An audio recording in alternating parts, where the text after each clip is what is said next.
up? This is the J and J Hockey Podcast. I'm Joshua. I'm Josiah. And today we will be doing a free agency edition. We know that free agency did not start on July 1st like normal. However, we just thought it'd be fun to do this and kind of just assume on who's going where and what they're getting. But let's first get into the cap rules. Mm-hmm. So the salary numbers are taking out all the salary of the guys that are RFAs or UFAs on that team this year. So basically, projected cap hit, including all the free agents. So, like, for example, the Montreal Canadiens have $4.5 million right now, but due to the fact that they're having all these people expire, including Matt Stomey, Dale Weiss, and Charles Hudon, among others. They will have a total of about $19 million in cap. Right. And then the other rule is that under the new CBA, the salary cap will be staying $81.5 million for another, I think it's 2 more years, and then they're moving up another $1 million. No, it's just 1 more year. So what happens is, I think it was for 3 years. So next year it's $81 million. Then I think the year after it goes to 82, then 83. No, or it's 2 years and then it goes up to 82, then 83. Okay, so regardless, it's 81.5 this year, so that's the assumption that we're basing it under. And that's what the cap unders are also. The cap numbers are also under as well. So without further ado, we should get into our 15th free agent choice, Ilya Kovalchuk. So the choices that we had for Ilya Kovalchuk were Montreal, Washington, Carolina, and Winnipeg.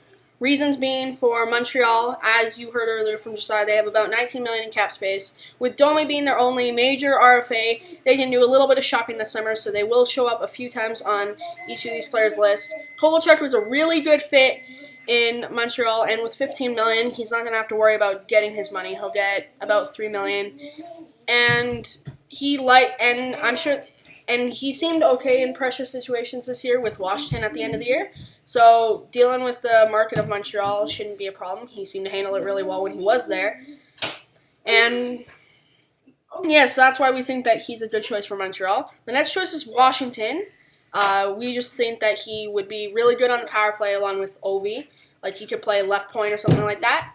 Yeah, because he's done okay for Washington, and also it sounds kind of cool to be able to say the Russian 5.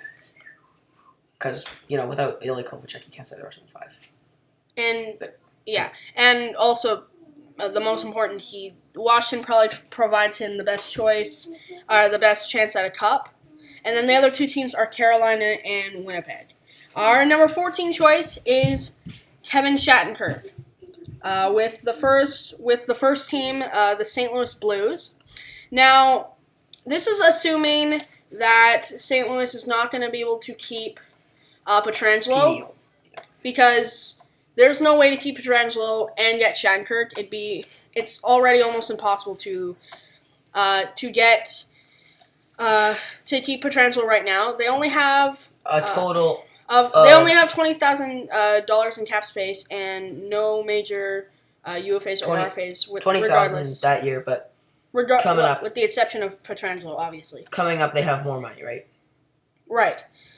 So the Blues aren't in some of the best cap situations. Obviously, it's all worth it for them due to the fact that they won the championship last year. But it's probably going to come at the cost for Pietrangelo and possibly Shattenkirk. Anyway, if he's interesting, if they could fit him in, Shattenkirk's an excellent offensive D-man that could possibly replace Pietrangelo's points, and was a really good fit with St. Louis when he was there a couple of years ago before he moved to Washington. Oh, and guys, St. Louis has a total of $3 million cap space this coming up year. About 2. Well, if you want to get into the exacts, but right, $20,000 now, and then about $3 million heading into the next year. So obviously, because Pietrangelo's making $6.5, they must have some contract extensions kicking in there. The next choice, a team that's probably a lot more likely to get him, is Colorado, the team that he was drafted by. Colorado has a decent amount of cap space already, 5.4, and a total of $22 million next year. But they're going to want to save money to sign Makar, and 2, not to mention Landeskog. And then also they're going to want to sign. They're also going to have some other players to sign because only 14 of their roster. Most significantly, Andrei Burakovsky and Nikita Zadorov. However, Colorado is a cup contender, and as we've seen from cup contenders in the past, like Chicago and LA, and even what Toronto's trying to do, is go for it. Colorado, I think, is pretty close, if not already there, to cup contender worthy with the solid decor, excellent scoring with one of the best top lines in the NHL, and then a good starting goalie. Which is Colorado has all the makings of a cup contender, and should they have to go for it all this year, we think that Shattenkirk would be a decent option on D to provide even more pop to the D corps and also the power play. And then the other two choices for Kevin Shattenkirk, or the other choice that we have for Kevin Shattenkirk is Philly to provide a little bit more offensive punch there alongside Shane Gostisbehere. Yeah, and then you have Provorov, obviously. Our next team is TJ Brody, or our next player, sorry, is TJ Brody, and our first team for him is Toronto. Now, we understand, obviously, right now they have $0 in cap space. That's obviously due to the fact that they have the top 4 players on their players on their roster get paid $40 million, half of their cap space for only 4 players. Yeah, and that's with Andreas Janssen with $3.4 million on the LTIR, and then also Ilya Mikheyev, who's an RFA. So we know that they have some issues. If Toronto could somehow fit them in, we did factor in the salary for as much as we could, obviously, but a lot of teams right now are having some cap squeezes due to the fact that that they expected the cap to rise, but due to COVID-19, it didn't. And so Toronto is actually one of the best options. It's more in terms of need, though. It's assuming that Tyson Barrie and Cody Ceci are both leaving. That's almost a foregone conclusion, especially with Ceci anyway. Yeah, Ceci. Well, obviously, at least if they do resign Ceci. So right from those two, they would be getting about $7 million, and they are going to try to put money aside, I bet anyway, to sign Freddie Anderson next year to a contract as important as he is to the team. And then they're also. But if they wanted to use some of that money to get a defender this year, TJ Brody we think would be an excellent choice. He's not as offensive as some of their other D-men like Morgan Riley, or Justin Hall to a lesser extent. However, he's a really good two-way defender who knows how to play with the top pair guys, as proven by his chemistry with Mark Giordano. So we think that he'd be a great fit with maybe a guy like Jake Muzzin. Maybe, and just so you guys know, Toronto has $4.5 million in cap space for next year. Right. Factoring in all the different things. Yes. So the next team is Calgary. Calgary's an interesting one. Calgary they could find a way to re-sign him, keep him, but the only thing is that they have Hamonic as another free agent. They also have to get a new backup goalie because Talbot's a free agent. And Brody has been having struggles the last couple of years. He hasn't been playing with Giordano as much due to the addition of Hanifin and Hamonic, among others, in the past couple of years. So maybe they don't want to keep him, but if he does come back, obviously he knows the city. Obviously, if they're smart, they'd probably be playing him more with Giordano so that he could bring up his points a little. But when he's healthy and playing with the linemates he needs to play with and gets a decent amount of ice time, he's a two-way defender who can get 35 to 40 points a year on a decent contract. So that's why we think a decent fit for Calgary, however, if he can fit in there. And then the other two teams we have for him is the Rangers and Winnipeg. Winnipeg will be showing up often for defenders because they need for obvious reasons. They lost, as we know, last year they lost Myers. Bufflin. They've lost Bufflin because of that. Trouba. And Sherrod. The only guy they got back was Pionk. Who was a success, but he's been very good, but he's only good offensively. I don't know about the defensive part. Okay, anyway, our next guy is Mikael Grenlund. So his top team our top team for him is the Edmonton Oilers. Okay, so you guys know we have Edmonton on a few of the wingers, but that does not mean that we expect them to sign all of them. It's just we're saying some different options. So Mikael Granlund sort of had a big drop-off in Nashville, but he will probably get between the $4 to $5 million range. So he's a cheap option for a winger for Edmonton, and he's only like 29 years old. and a decent second liner. Not to mention the fact that he's proven in the past, especially with his Minnesota career, that he can actually crest about 70 points. And and if he could somehow find that form again, obviously that would be a big steal for Edmonton. Yeah. Our next team is Colorado. We won't go as much into them as we've kind of already talked about them a little bit.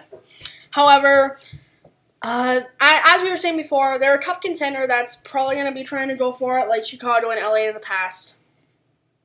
And Mikael Granlund would be an excellent addition to their second line, playing alongside Nazem Kadri. Yeah.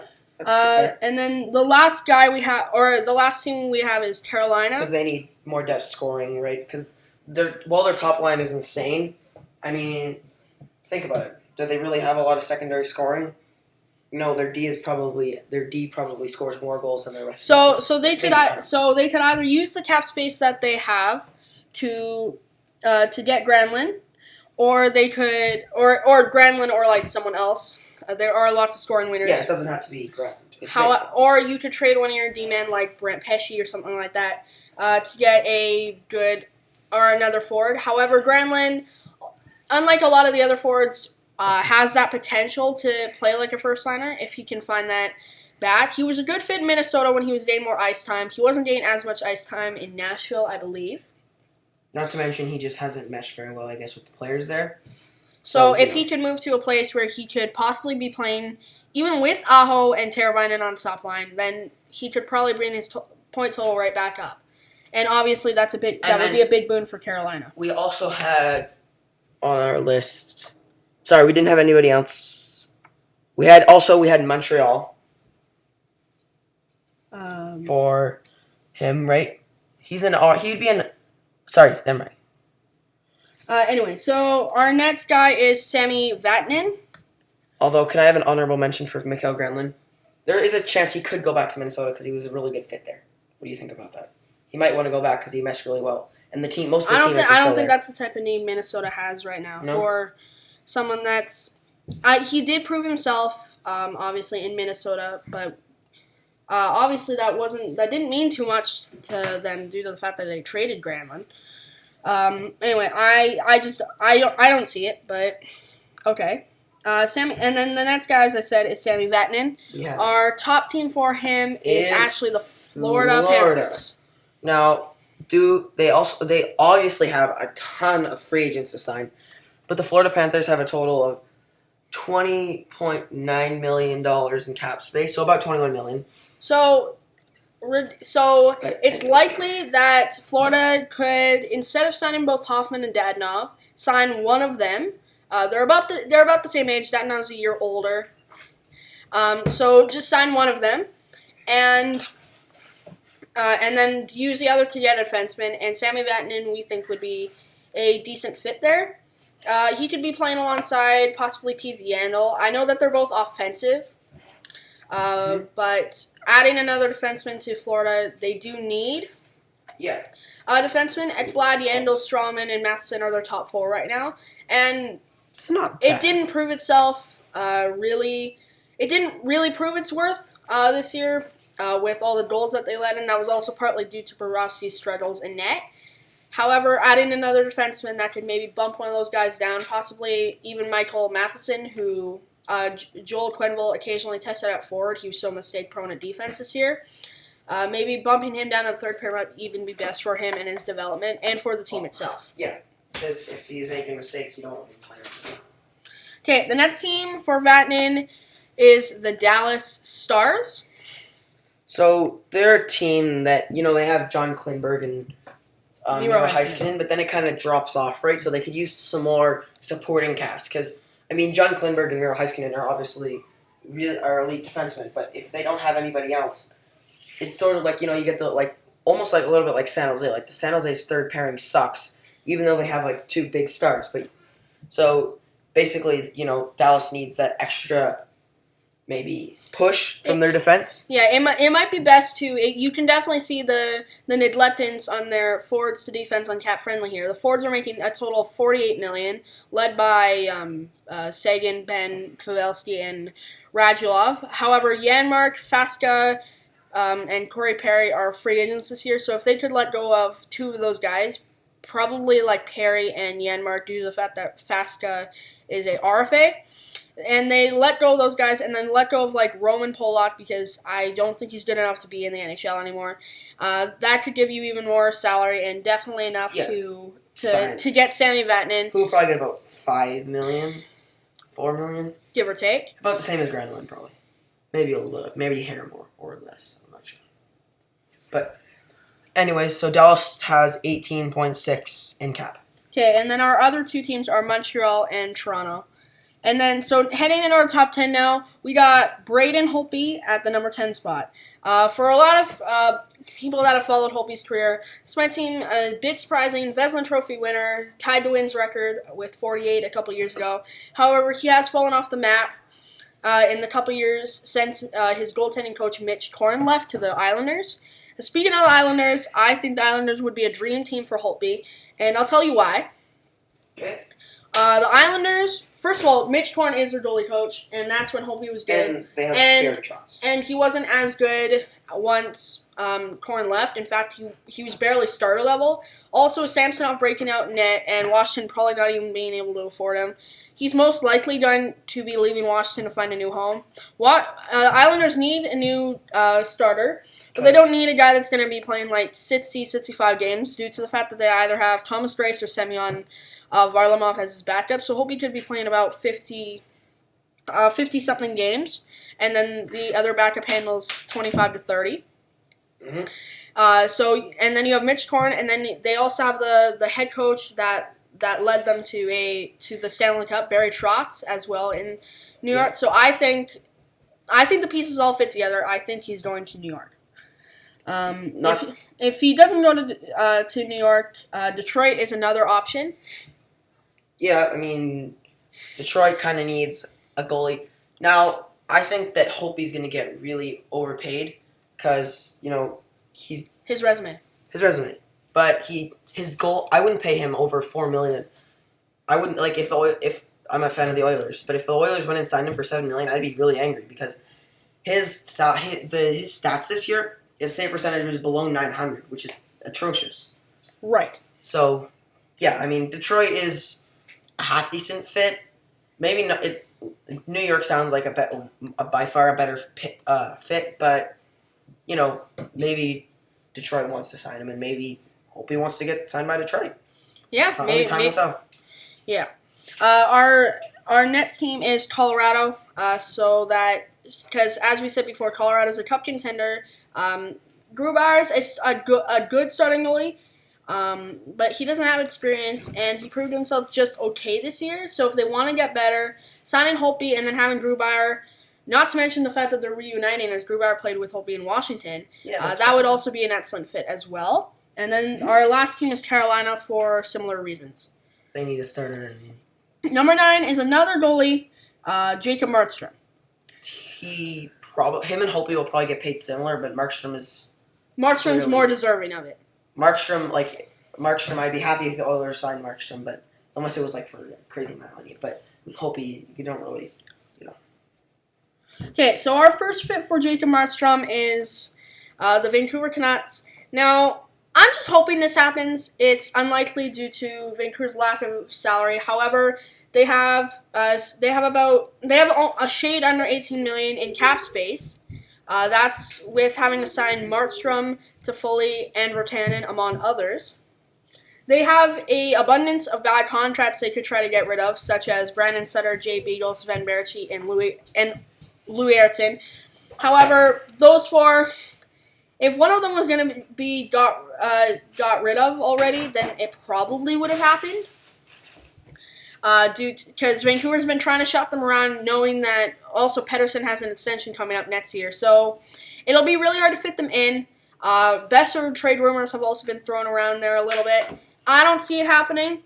I don't think Toffoli's better. I'd rather keep Besser than sign Toffoli, especially since Toffoli's probably going to get more than 5.5. I wouldn't be shocked if he gets about $6 million. No, especially since his late season performance, he meshed really well with Bo Horvat on the second line. I still see Besser staying though. Besser has that untapped potential. Meanwhile, Toffoli, Meanwhile, Toffoli's already reached his potential, and it's about the same as what Besser's already at right now when he can play a full season. And Besser actually had more points than Toffoli this year, but Toffoli's played about 15 more games or 13 more games. And just so you guys know, Vancouver has about 18 million in cap space. And so we think that if possible, Markstrom would be an excellent fit in Vancouver, with Vancouver really trying hard to be better, and Demko not really proven his worth here quite yet as a starter. He had his chance at the end of the year when Markstrom was injured, but he didn't really take it. He was okay, but not like starter worthy. Next team is for Markstrom, Minnesota. Because Devin Dubnyk was obviously used to be an elite starter, but now he's kind of fallen slowly on a downward slope. Alex Stalock maybe had a good run at the end of the season, but he's not starter worthy. And the Minnesota have, a little bit of cap space to throw around. Maybe they bounce the ball towards Markstrom and try to sign him. Yeah. See. And then our last team is Colorado for the same reasons as Holtby. Our next guy is another Canuck, Tyler Toffoli. Where our top fit for him is Vancouver. I feel like it's probably going to be one or the other. I don't think the Canucks are going to be able to keep both of them, especially with Virtanen and RFA, and they're probably going to be wanting to keep Virtanen. I wouldn't be shocked if Virtanen was let go, because Michael Ferland is a very similar player to Virtanen. They play the exact same style. They get similar amount of points, except Ferland's already getting paid, and he's getting paid a decent, and it's not over. Yeah, right. So it's not like massively over budget. However, Ferland's super injury prone with the concussions. He actually missed most of the year. So if he proves that he is healthy enough to play, then I think leaving Virtanen out of the equation to keep Toffoli and Markstrom would probably be worth it. Mm-hmm. Especially with Podkolzin coming up the pipeline and being ready in the NHL in about 1 to 2 years. And Nils Hoglander and a couple more too. Right. So we think mentioning the chemistry with Bo Horvat too. Bo Horvat's always had that issue with not having winners. Like Pettersson this year, he got JT Miller, and then before that, he was playing with Besser, so he's never really had that problem. But Horvat almost always has. So getting the winners that he can actually play with, like that chemistry on that second line is pretty excellent, especially since Pearson's the left winger, and Pearson and Toffoli played together on that 70s line back in LA's Stanley Cup days with Jeff Carter. Our next team for Toffoli is Dallas, to provide some scoring depth behind the top line of Ben Sagan and Radulov. We think that he'd be a good second liner, a decent fit playing alongside Joe Pavelski as well. Our last team for Toffoli is Colorado. Whoa. And it's a place country. Right. So for similar reasons as Granlund, playing with Kadri on the second line, cup contender, stuff like that. Yeah. Moving on to number 7, we have another goalie, the last goalie on this list. Robin Leonard. Our top fit for him is Vegas. Now, Vegas would have a really hard time, I think, with this. Not having a lot of salary and playing a lot of guys very expensive money, especially their forwards who are making $50 million due to Mark Stone, Matt Pacioretty, Paul Stastny, and William Karlsson's contracts. However, Fleury is making $7 million for 3 more years. He's 35, as well loved as he is in Vegas. I just don't see him being the starter pretty soon here, and they need a future starter if Vegas is going to continue to be a cup contender. And that's why I think if they get rid of Fleury, and I do believe that if they want to keep Leonard, they're going to have to, then I think that would be worth it. You can get a decent backup, not for very much in free agency. Like Cam Talbot will be available. Yeah, a bunch of other guys. There are always tons of backup goalies available. So I think getting rid of Fleury in order to be able to keep Leonard should be worth it, as Leonard has proved himself a starter since he turned his life around from the drug addiction. Our next team is Edmonton. So, Edmonton, I think, makes sense. They're starting to go into cup contender mode a little bit. Yeah. Smith is a UFA, so that opens the door to get a goalie. Because, Smith has a family, and he's, 38 years old. He's probably going to retire. He might hold on for another year. But even if he doesn't, chances are it won't be with Edmonton.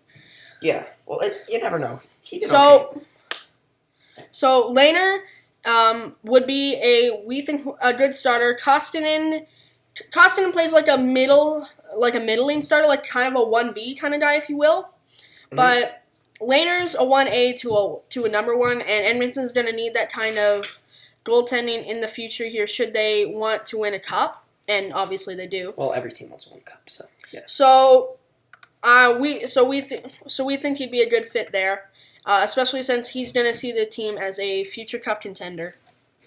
And then our other two teams for him are Pittsburgh. Pittsburgh was an interesting one. Yes. We think they could let go of both Matt Murray and Tristan Jarry, or even just Matt Murray. Matt Murray has kind of fallen off a cliff lately, and he's due to him being super thin, he's really injury prone. And Pittsburgh's slowing down a little bit, and Murray hasn't proven him. Like Murray last year didn't deliver his usual clutch playoff performance, and if he doesn't deliver that, he's not really good enough to be their starter. So Lehner, however, we believe is. If they want to keep like Tristan Jarry to be his backup, he would be one of the better backups in the league. So I think he'd be a good fit there. And then the last team is him actually going back to Ottawa. Because Ottawa needs a starter, and they've got a lot of cap space. Not to mention the prospects. So if Lehner wants to, he can see the team's future with all these prospects and draft picks and see that they'll be a cup contender. Not super far from now. Our sixth best free agent is Evgeny Dadonov. Our top fit for him is Florida. So, I mean, Florida wouldn't be a bad choice, right? Because they've got, like we said earlier, they've got like about $21 million in cap space. Now, they do have the money to re-sign Hoffman and Dadonov, but maybe the team struggled this year. Maybe they want to get a defender, like we were talking about with Sammy Vatanen earlier. Or make a change. Maybe even get a different forward. I don't know. Maybe they do something crazy and go after Keller Hall. Make that top line insane with Huberdeau, Barkov, and Hall, right? I don't know. But Florida is obviously an option because he's done really well there. He's gotten like 60, 70 points. And it sounds like he wants to be there. Yeah. The next choice for him is Calgary. An interesting choice because Calgary is supposed to be a cup contender. They have the roster to. Something happened this year. It's sort of like Toronto, where they just weren't the team they were expected to be, right? Cause only thing is that Calgary might want to focus on their D-core due to the fact that Brody, Hamonic, Forbert, and Eric Gustafson are all free agents this year. Mm-hmm. So maybe they want to uphold their D-core here because the only really good D-men that they have long-term signed are Giordano Hannafin and Rasmus Anderson for some reason on 4.5. For long term. So those are their three future guys. Giordano not for much longer, but Hannafin and Anderson are the future leaders of this D core. Maybe they want to switch it up and get rid of kind of these guys, and if that's the case, they free up a lot of money to go after even a guy like Pietrangelo if they wanted to. Probably not, but probably not. But they could if they chose to. They could with this money. However, they might want to use it to go in a different direction, get some other D-men, and upgrade their offense a little bit, and maybe try to get rid of Lucic's contract as well. And then we also had Vegas. Vegas maybe isn't the best choice, but they could use some more depth scoring. And, why not? What team is going to say no to a good 60, 70-point forward? Despite how much they're already investing in their forwards. It might just be the fact that a lot of their forwards are older and they're just starting to fade away. But anyways, moving on. Next we have number 5. So going into the top 5 here, we got Tyson Barrie. Our top team for him is kind of a surprising choice a little bit. Tyson Barrie, the Toronto Maple Leafs. We know. No salary, stuff like that. And it's probably not going to work out. But, however, if they could, Barry was really good when they switched coaches from the defensive-minded Babcock to Sheldon Keefe. When they switched coaches to Sheldon Keefe, Barry showed flashes of his old Colorado self. And if they wanted to keep him, then they could have a small possibility at doing so. If they did some tap dancing. They would probably have to get rid of a lot of people. We made a team on this website called Cap Friendly, but it didn't completely work out. But anyways. All right, so and then our next team for Tyson Barrie is Pittsburgh, due to the fact that they don't have lots of really good D-men. It's their D really Chris Letang, Justin Schultz, Brian Dumoulin, and then it falls off to Jack Johnson, John Marino, and Marcus Pedersen. So as you can tell, the only really good defenseman on there is Chris Letang, who's so injury prone that half the time he's barely playing to his full extent that he can.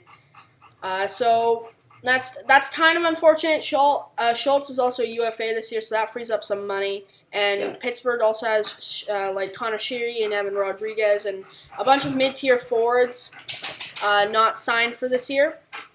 So they have about $14 million in cap, or $13.5 million in cap. So if they wanted to go out and get another really good D-man that's on the verge of being elite, then they could make that work. So, and then our last team for Tyson Barrie is the Florida Panthers, for the same reasons as Sammy Vatanen. They always seem to need more D-men. Even last year they went after Strawman, and their D-core still wasn't good enough, so I don't know. They're sort of like Toronto. They keep adding D-men and it still somehow doesn't work. Right. So number 4 is Mike Hoffman. Josiah is really excited about his choice for this one. He'd be a great fit in Edmonton with McDavid because he's fast and affordable.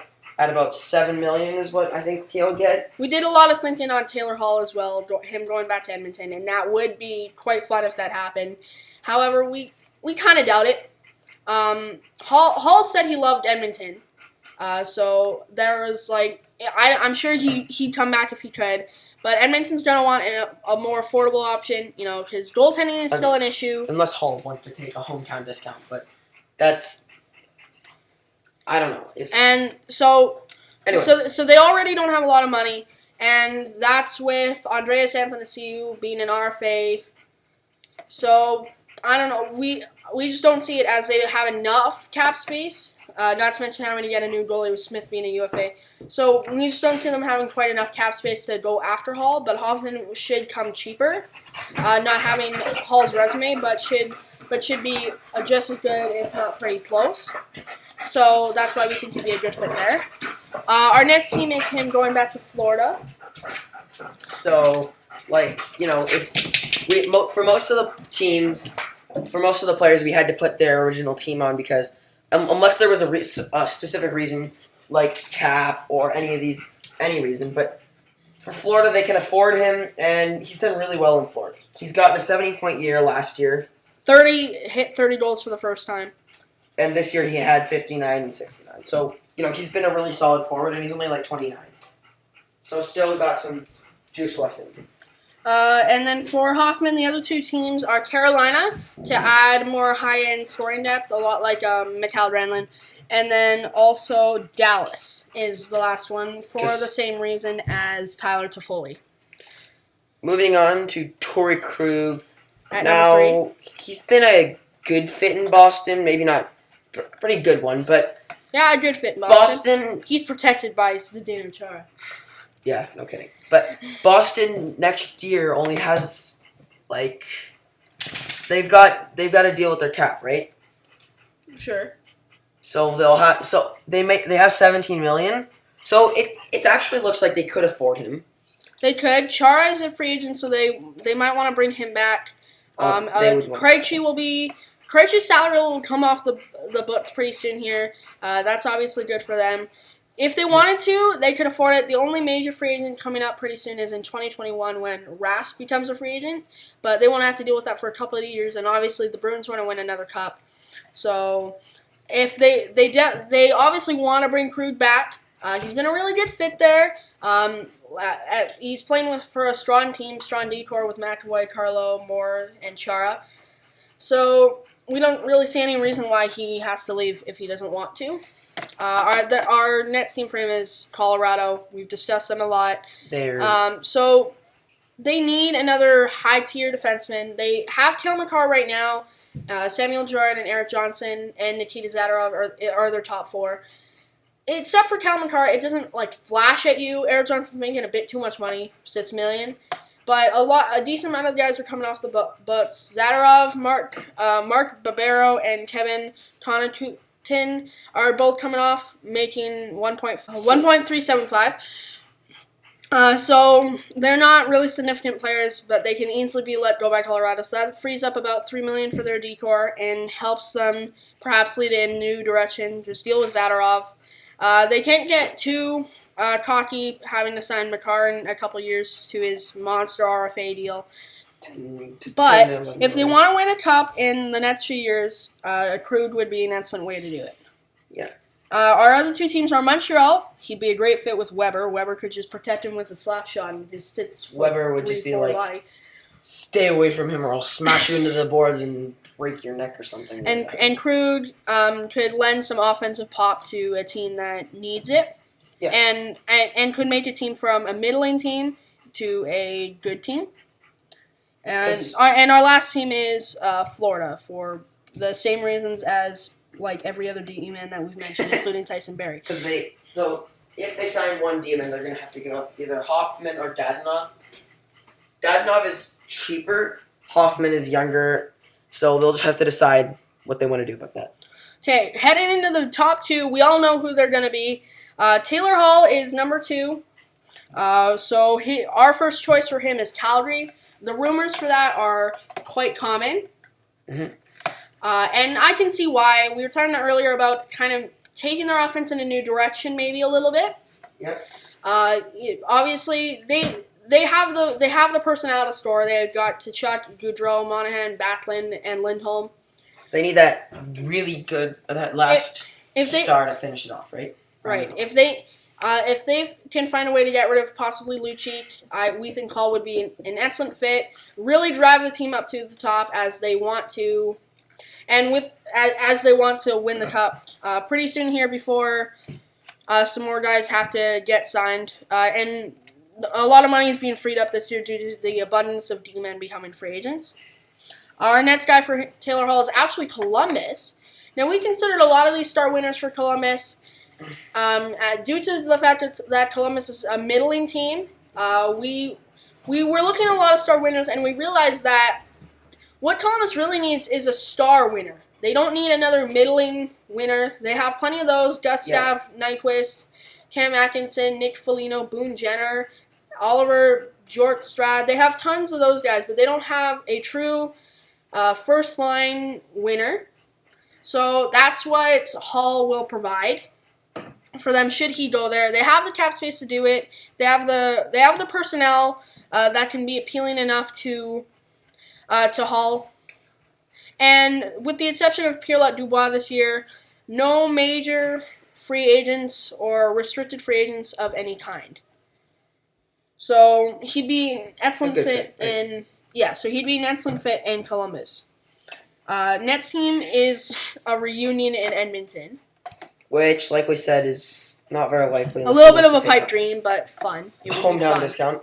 It'd be fun. Anyways, we already talked about them, so moving on. And the last team for him is Minnesota.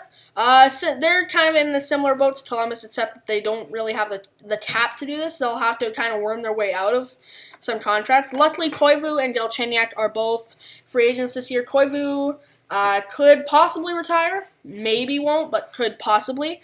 And they could let go of Galchenyuk. Combined, that gets rid of a roughly, give or take, $10 million. And then the year after that is when they really get out of some contracts. Eric Stahl, Kevin Fiala, Marcus Foligno, Ryan Hartman, Ryan Donato, and Joel Eriksson Ek are all becoming UFAs or RFAs. The two UFAs, Stahl and Foligno, will almost guaranteed be let go. So combined, that adds up to a lot of salary, with Brodin also Greg Pattern making 2.2, becoming UFAs that year as well. And then Devin Dubnyk. So Minnesota in 2 years could be in for a major roster change. However, if they wanted to start it this year, getting Taylor Hall would be a good way to do it. Moving on to our number one choice. You all know who it is. You all love him. It's Alex Pietrangelo. Our top choice for him is, well, St. Louis. St. Louis. St. Louis next year, with all their guys becoming free agents, has a measly $3 million in cap. Oh, and just so you're wondering why we didn't put Taylor Hall on Arizona's list, is because next year they have a total of $1.5 million in cap. They're actually, surprisingly, they're one of the worst cap teams in the league. I know, right? Shocking. Arizona's actually at the cap. I've been waiting for this for the past, 10 years. Anyway, so, Pietrangelo, St. Louis Blues. It would take some extreme tap dancing. The Blues will be heading in a new direction quite soon. In 2 years, Steen, Schwartz, Bozak, Barbashev, Robert Thomas, and Jordan Kyrou are all becoming UFAs or RFAs. Carl Dennerson as well, and then both their goalies, Binnington and Allen. If they can worm their way out of Allen's contract, and then find a cheap backup, get out of possibly Scandell's contract, or one of their other D-men's contract, and then get rid of, like, Oskar Sundqvist or something like that. Somehow, some way, they could, also using the money that Pietrangelo is making this year, 6.5, combine all that, and you might have enough to get Pietrangelo. This is with J.E. Bouwmeester on the LTIR also. So if St. Louis can get creative enough, and they want to, and they will want to, he's their captain, then they will be able to find a way to keep him. So our next team for him is Philadelphia. They're a team that they need the number one D-man. They don't have a lot in the way of really good D-men. Like, they need a really good all-around number one D-man, because they've got Provorov and Gostisbehere, but neither of them are true number one D-man. Maybe Gostisbehere, but he doesn't really have a defensive aspect. So moving on. Our next team is Winnipeg. Who obviously their defense has been really depleted. He'd be an excellent fit with Morrissey. Winnipeg's a cup contender who already has the forwards and the goaltending. They just need the defense part, so we think he'd be an excellent fit there. And then Colorado, we've talked about Colorado countless times, is the last choice for him. There are so many options they can pursue this year in free agency if they want to get up to the cap or if they want to get up to contender status. But if they really want to be a contender, like desperately, Pietrangelo is obviously the best free agent, so he'd be the best. Also up there with Makar on the power play. And then our very last really special wildcard team is the Leafs. We did a special cap-friendly team, and it was really interesting to do. It took us like an hour. We did find a way to fit Pietrangelo in without completely sacrificing the team. We signed Ilya Mikheyev, Travis Dermott, Freddie the Goat, and Jeremy Bracco to contracts. And then also signed Pietrangelo, Spezza, Brassard, and Tanev. We have 2.1 left, and with Freddie's $5 million next year, that would be enough to re-sign him. So we traded Andreas Janssen to the Carolina Hurricanes for Jake Bean in the 4th-round pick. So that cleared about $3 million. And then the big one was John Tavares being traded to Montreal for Nick Suzuki, a 1st, 2nd, and 3rd-round pick. That was a 2020 first so that round got pick. rid of about $10 million. And then we traded Dermott to the Canes for a 2nd and a 4th this year. And so that cleared up about 1.7 after we had re-signed him. Alexander Kerfoot, he's earning 3.3. We traded him for a 2nd and 3rd-round pick for 2021. And then we did a couple of kind of just draft pick trades as we were going after an RFA, but just couldn't. It didn't work out. So our team ends up being Matthews, Suzuki, Brassard, and Spezza at center, Marner, Nylander, Kapanen, and Petan at right wing, Hyman, Mikheyev, and Nicholas Robertson and Freddie the Goat at left wing. And then on D, we got Riley, Muzzin, and Bean, and then Pietrangelo, Tanev, and Hall. And we also scratched a few guys, so we got rid of. We scratched a few guys, let some UFAs go, and in the end, we're able to get it to fit. We doubt Toronto would pull this off. This is signing Pietrangelo for 9.1 for 7 years, which we think is about what he'd get. Tanev for 4.5 for 4 years.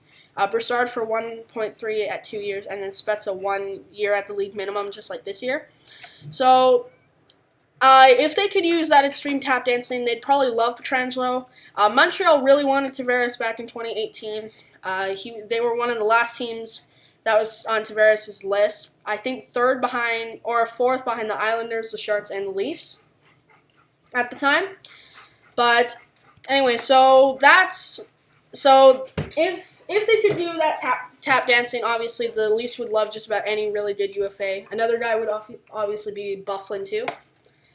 So anyway, guys, that's going to do for our free agency issue. I hope you enjoyed it. I'm Joshua. I'm just And we hope you enjoyed it. Bye-bye.